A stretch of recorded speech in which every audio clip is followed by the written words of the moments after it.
Welcome to more bad news. Today, let's talk about the $640 million spent on the migrant crisis and how it's affecting disaster relief. If you want to know why this decision is so controversial and what it means for future disasters, don't forget to subscribe to the channel because it's not just news. Alright, let's jump into it.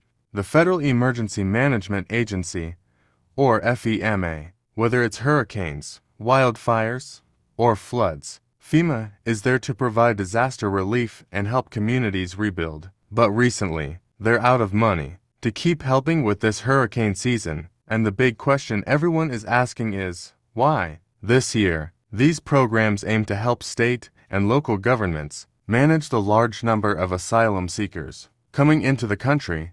Now, helping people in need is important, but critics are saying FEMA's funds should have been prioritized for hurricane relief, especially since we're in the middle of a very active hurricane season. And this is where things start to get controversial. Well, the Southeast has been hit hard by hurricanes this year. Usually, FEMA would step in to help with things like clearing debris, repairing infrastructure. Critics like Texas Governor Greg Abbott have been very vocal, saying FEMA should have reserved more money for American. He even tweeted, calling for FEMA to stop spending money on illegal immigration resettlement and focus on hurricane recovery efforts. This decision has sparked outrage. FEMA's spending priorities a mistake, saying that U.S. citizens affected by disasters should come first. Some have even labeled FEMA's actions as putting America last. On the other hand, the Department of Homeland Security, which oversees FEMA,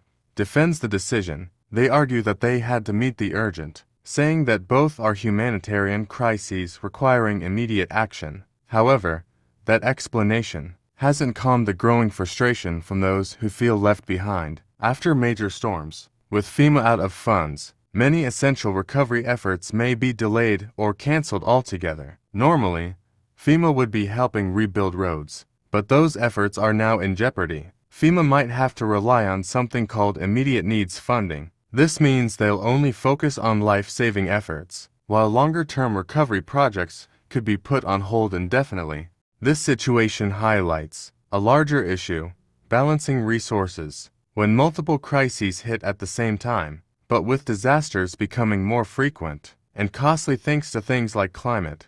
And when you add in other emergencies, like the migrant crisis, it raises tough questions about how we should allocate resources, get the help they need to rebuild their lives, should have focused more on disaster relief, or feel their response to the migrant crisis was justified. The fact remains there's not enough money to go around, and with more hurricanes on the way, this funding crisis is far from over. Should FEMA have prioritized differently? Should Congress step in and provide more funding? Let us know your thoughts. Thanks for tuning in, and don't forget to subscribe to the channel now, because it's not just news, it's more bad news.